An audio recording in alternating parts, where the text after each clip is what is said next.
नमस्कार विद्यार्थी मित्र मैत्रिणींनो, मी डॉक्टर स्नेहल संजय मराठे। आज आपण ऐतिहासिक भाषा विज्ञानाचा घटक 2 भाषा उद्गम व विस्तार याचा भाग 3 अभ्यासणार आहोत। यात जो घटक आहे त्याचं नाव आहे मराठीचा निर्मितीकाल, कोरीव लेख आणि ग्रांथिक पुरावे। मराठीच्या निर्मिती काळाविषयी तर्क करतानाही काही विश्वासार्ह साधनांची मदत घ्यावी लागते। त्या दृष्टीने त्या भाषेतील सर्वात प्राचीन ग्रंथरचना किंवा लोकसाहित्य, शिलालेख, ताम्रपट आणि ऐतिहासिक उल्लेख या 4 प्रकारच्या साधनांचा आधार घेऊन मराठीचा जन्मकाळ हा ठरविता येत असतो। त्यात आपण आता सुरुवातीला प्रथम अभ्यासणार आहोत ग्रांथिक पुरावे। मराठीची प्रगल्भावस्था दाखविणारा सर्वोत्कृष्ट ग्रंथ म्हणजे ज्ञानेश्वरी होय। या ग्रंथ निर्मितीचा काळ प्रत्यक्ष ग्रंथातच त्याचा उल्लेख आलेला आहे। शके 1212 ते टीका केली ज्ञानेश्वरी असं अशी त्याची नोंद करण्यात आलेली आहे आणि म्हणजेच तो कालखंड आहे शके 1212 किंवा इसवी सन 1290। मात्र मराठीचा हा उत्पत्ती काळ मानता येणार नाही, कारण ज्ञानेश्वरीतील भाषेची जर आपण परिपक्वता बघितली तर भाषेच्या जन्मकाळीच कोणतीही भाषा अशा पद्धतीने ती परिपक्व असणं अशक्य आहे। या ग्रंथातील मराठीच्या प्रगल्भतेवरून तिचा जन्म आधीच झाला असावा हे उघड आहे। याचा अर्थ असा की यापूर्वी काही ग्रंथरचना झाली असली पाहिजे। त्यानुसार ज्ञानेश्वरीपूर्वी 12 वर्षे निर्माण झालेला महानुभाव पंथातील चक्राधर लीळांचा आणि वचनांचा लीळाचरित्र हा मराठीतील आद्य गद्य ग्रंथ ठरतो। त्याचा कालावधी आहे इसवी सन 1278। परीक्षेमध्ये यावरही हमखास विचारला जाणारा प्रश्न, मराठीतील आद्य गद्य ग्रंथ कोणता? तर लीळाचरित्र।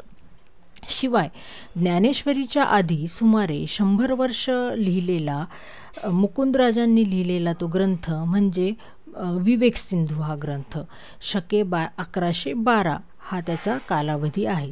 तर या ग्रंथाच्यामुळे आपल्याला लक्षात येते की मराठी भाषा ही किती समृद्ध भाषा होती आणि तिचा जन्म साधारण किती ज्ञानेश्वरीच्या अगोदर झालेला आहे। परंतु कोणतीही भाषा अशी जन्माला बरोबरच एकाएकी ती प्रौढ बनत नाही किंवा प्रगल्भ स्वरूप ही धारण करू शकत नाही। त्यापूर्वी 4-5 शतके तरी तिला हे सामर्थ्य प्राप्त करून घेण्याला लागली असावीत। त्यासाठी काही पुरावेही सापडतात। उदाहरणार्थ उद्योधन सुरी यांनी कुवलयमाला इसवी सन 778 मध्ये एक ग्रंथ लिहिला आणि या ग्रंथामधून जवळपास 18 देशी भाषांचे त्याच्यात उल्लेख आलेले आहेत। यातून मरहट्ट या मराठा माणसाच्या वर्णन जे केलेलं आहे त्यावरून मराठी भाषा आणि मराठी माणूस याचं खास वैशिष्ट्य सिद्ध झालं आहे हे आपल्याला लक्षात येते। तसेच इसवी सन 859 मध्ये धर्मोपदेशमाला या ग्रंथात मराठी भाषेला सुंदरश्रीची उपमा दिलेली आहे आणि तिचे अलंकारिक असं वर्णन केलेलं आहे। इसवी सन 1039 मध्ये श्रीपतीच्या ज्योतिषरत्नमाला या ग्रंथामधून मराठी भाषा सक्षम असल्याचं दिसून येते। म्हणजे 10व्या शतकापर्यंत ही आपली मराठी भाषा वेदांत, काव्य, भक्ती, अध्यात्म, गद्य यासारख्या विषयांमध्ये लेखन करू शकण्या इतपत समर्थ झाली होती। म्हणूनच या भाषेचे बालरूप म्हणजे प्रारंभीचे रूप शोधण्यासाठी आपल्याला लोकसाहित्याकडे वळावे लागते। मग त्यासाठी आपल्याला लोकसाहित्याचा पुरावा सादर करणं गरजेचं आहे। आता लोकसाहित्य म्हणजे लोकसाहित्याचा अभ्यास म्हणजे लोकसाहित्य हे काय असतं की विशाल समाज जीवनाचं ते खरेखुरं त्याच्यामध्ये प्रतिबिंब उमटलेलं असतं। कारण समाजामध्ये अनेक पिढ्यांपासून चालत आलेल्या आणि जनमानसामध्ये रुजलेल्या ज्या काही कथा, कहाण्या, गीते, उखाणे, आख्यायिका अशा विविध प्रकारांमधून समाजचित्र हे प्रतिबिंबित होत असतं। अशा लोकसाहित्याचा उल्लेख एखाद्या प्राचीन ग्रंथात दिसून आला तर त्या आपल्याला विशिष्ट बोली त्यावरून आपण विशिष्ट बोली भाषेचा आपल्याला काळ समजण्यास मदत होत असते। तसेच मराठीतील अशा प्रकारच्या लोकसाहित्याचा उल्लेख चालुक्यवंशीय दुसऱ्या विक्रमादित्याचा मुलगा सोमेश्वर याने लिहिलेल्या इसवी सन 1129 मधील मानसोल्लास तथा अभिलाषितार्थ चिंतामणी या ग्रंथामध्ये आपल्याला लोकसाहित्याचा उल्लेख आढळतो. यात अनेक ठिकाणी मराठीत केलेल्या वर्णनाबरोबर महाराष्ट्रातील स्त्रियांच्या गाण्यांचा आणि ओव्यांचा सुद्धा उल्लेख आपल्याला आढळतो. आणि मराठी स्त्रीगीतं म्हणजे मराठीचा एक प्रकारे प्राचीन असा आविष्कारच आहे. तसेच 13व्या शतकाच्या अखेरीस निर्माण झालेल्या लीळा चरित्रात चक्रधरांनी धनाई नावाच्या छोट्या मुलीला एक सांगितलेली गोष्ट आहे, कावळा चिमणीची गोष्ट. कावळ्याचं घर शेणाचं, चिमणीचं घर मेणाचं. ही गोष्ट आपण देखील लहानपणी ऐकलेली आहे. बघा विद्यार्थी मित्रांनो, ही कथा 13व्या शतकाच्या अखेरीसच सांगितली गेलेली आहे. आणि ह्या कथेवरून किंवा त्यात वापरलेल्या शब्दांवरूनच आपण म्हणू शकतो की सुमारे 8व्या किंवा 9व्या शतकापासूनच मराठीमध्ये लोकसाहित्याचा प्रारंभ झाला असावा असा अंदाज करणे आपल्याला शक्य आहे. तसेच पुढील आपल्याला बघायचं आहे कोरीव लेख. त्यात आहे सर्वप्रथम शिलालेख. शील म्हणजे दगड. दगडावर किंवा शिलेवर कोरलेले लेखन त्याला आपण शिलालेख असं म्हणत असतो. प्राचीन काळी लेखन साहित्याचा अभाव होता, त्यामुळे दगडांवर कोरून काही लेखन करण्याची प्रथा होती. शिलालेख सार्वजनिक असल्यामुळे त्यातील सत्य हे अखेरपर्यंत कायम राहिले. मराठी भाषेचा कालखंड निश्चित करताना जर आपण ज्ञानेश्वरी या ग्रंथाला जर प्रमाण मानलं तर ज्ञानेश्वरीच्या आधीपासून त्याच्यापूर्वीच्या काळापर्यंत जाण्याचा जर प्रयत्न केला आणि तो प्रयत्न अभ्यासकांनी केलेलाच आहे आणि त्यानुसार त्यांनी ह्या शिलालेखांचा क्रम लावलेला आहे ज्ञानेश्वरीपासून आधी मागे जाऊन. तर त्यातला पहिला शिलालेख आहे तो म्हणजे उन्हक देवचा किंवा उनकेश्वराचा शिलालेख. शके 1211 मध्ये हा लिहिला गेलेला शिलालेख आहे.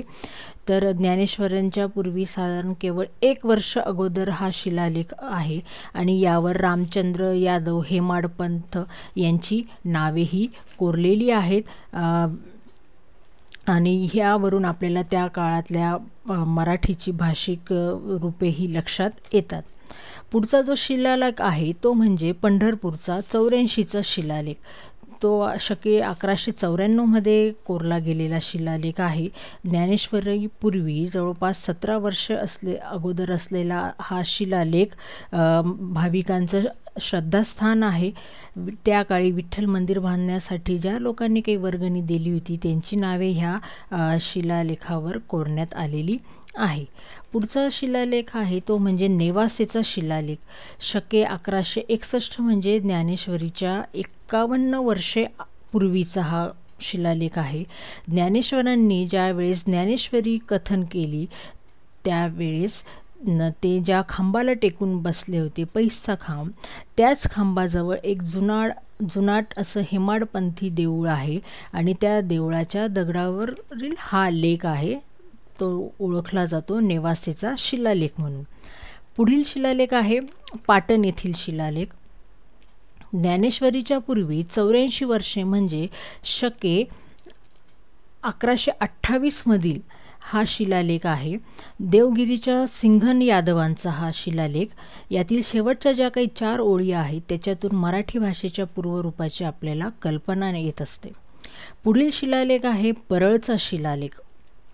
ज्ञानेश्वरीच्या 103 वर्षे पूर्वीचा हा शिलालेख आहे आणि या शिलालेखाच्या प्रारंभी जो मजकूर आहे तो संस्कृत भाषेतून लिहिलेला असला तरी शेवटी मात्र जी काही शपथ दिलेली आहे ती मराठीतून आहे आणि ह्या शपथेचं जे स्वरूप आहे ते शाप दिलेला आहे, शापासारखा असल्यामुळे आणि हा शाप लोकांना कळावा म्हणून सर्वसामान्य लोकांची जी भाषा ती मराठी भाषा म्हणून त्यांनी मराठी भाषेची निवड केली आणि तो मराठीतून तो शाप त्याचं वर्णन केलेलं आहे असा त्यामागे अंदाज बांधण्यात आलेला आहे.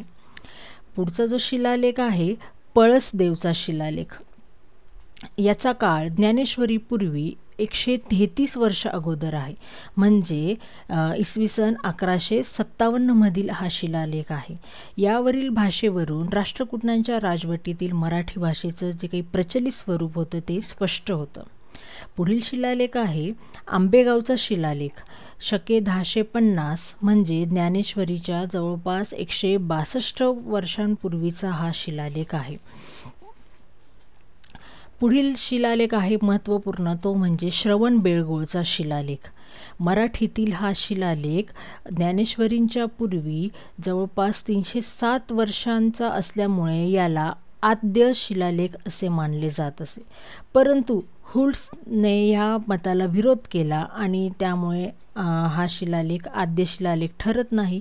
मात्र विविध देशभाषांमधून चामुंडराय नावाच्या प्रधानाने त्यावेळेस जो काही गोमटेश्वरांचा भव्य पुतळा उभारला आणि त्याच्या पायथ्याशी ज्या काही ओळी कोरलेल्या आहेत त्यावरून आपल्याला मराठी भाषेचं त्यावेळेस असलेलं अस्तित्व लक्षात येतं. ह्या ओळी म्हणजे श्री चामुंडराजे करवियाले, गंगाराजे सुत्ताले करवियाले.